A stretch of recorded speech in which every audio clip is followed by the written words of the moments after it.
तुम्हारा जो रिश्ता है एक रास्ता है। सुनो तुम, मैं तुमसे गुजर कर ही तुम तक पहुंचने की रफ्तार हूँ। सुनो तुम।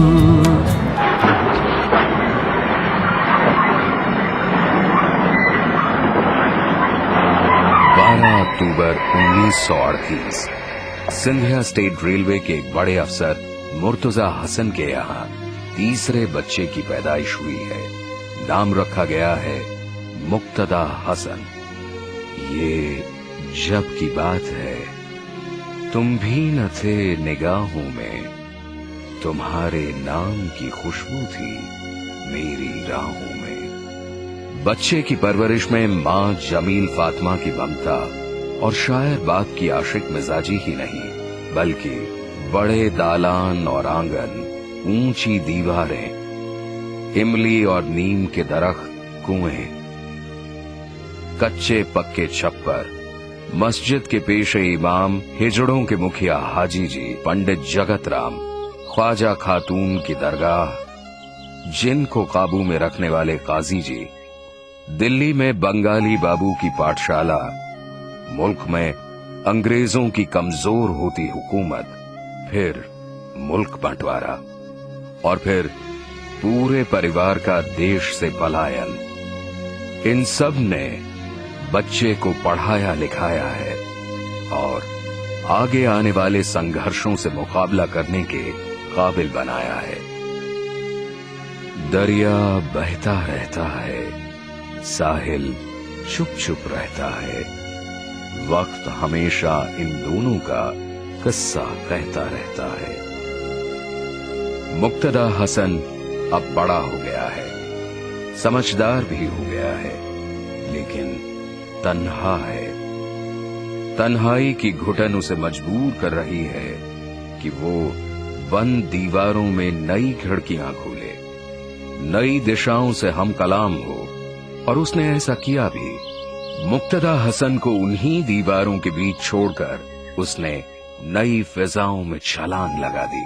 अब वो आजाद है और इस आजादी का नाम है निदा फाजली। नक्शा उठा के कोई नया शहर ढूंढिए, इस शहर में तो सबसे मुलाकात हो गई। सरहदों और दीवारों की सियासत से इनकार करने वाले बंजारा मिजाज शायर निदा फाजली के यहाँ मायूसियों के लिए कोई जगह नहीं है। शहर में सबको कहाँ मिलती है रोने की जगह, अपनी इज्जत भी यहाँ हंसने हंसाने से रही। और अगर उन्हें कभी अधूरेपन का एहसास होता भी है तो उस अधूरेपन को वो अपनी बदकिस्मती की बजाय कुदरत की देन समझकर स्वीकार करते हैं। तन्हा तन्हा दुख झेलेंगे, महफिल महफिल गाएंगे। तन्हा तन्हा दुख झेलेंगे,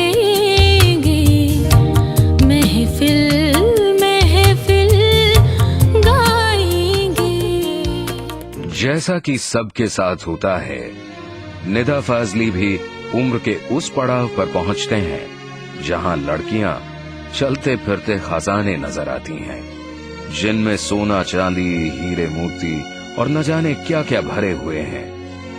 ये वो वक्त है जब निदा नज़्में और गजलें लिखने लगे हैं और शहर की साहित्यिक गोष्ठियों से लेकर कॉलेज के फंक्शंस तक उन्हें सुनाने भी लगे हैं और पसंद भी किए जाते हैं। घरेलू किस्म की नज़्में, जानी पहचानी इमेजरी और सीधी सरल भाषा कॉलेज में किसी को इतनी भाती है कि वो उन्हें दिल दे बैठती है।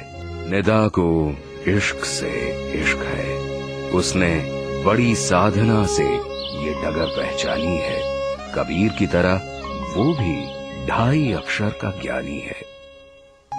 धूप में निकलो फिजाओं में नहा कर देखो, जिंदगी क्या है किताबों को हटा कर देखो।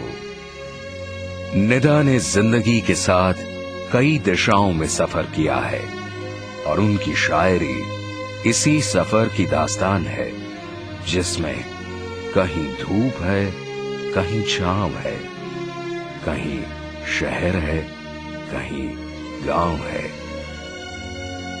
वो सूफी का कौल हो या पंडित का ज्ञान, जितनी बीते आप पर उतना ही सच मान।